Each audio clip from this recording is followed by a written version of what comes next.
Bonjour Jean-Bernard, merci de nous accueillir ici dans vos ateliers, parce que dans la famille Thomas, on adore les vitraux de père en fils. Oui, on pratique le vitrail depuis 4 générations, peut-être une 5e qui se profile, on ne sait pas, on verra.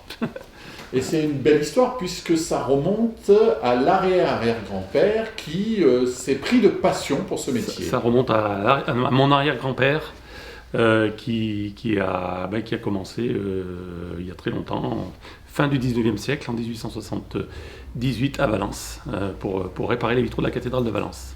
Et ce qui est assez fou et remarquable à la fois, c'est qu'aujourd'hui, il vous arrive de restaurer des vitraux qui ont été réalisés, ou restaurés déjà à l'époque, ou réalisés en création pure, par le grand-père ou l'arrière-grand-père. Oui, c'est vrai, on peut dire que la boucle est bouclée. Il nous arrive souvent de restaurer des créations de l'arrière-grand-père, ou de mon grand-père, ou de mon père. Et c'est un métier évidemment de création pure, et on voit qu'il attire les jeunes. Vous avez jamais trop de problèmes pour en trouver? Non.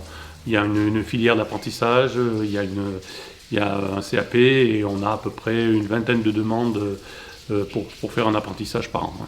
Et malheureusement, on peut prendre que deux apprentis par an maximum. Et qu'est-ce qui fait qu'on est attiré par ce métier qui est assez incroyable quand on y pense? Je pense que c'est peut-être la magie de la couleur, la magie du verre, la lumière.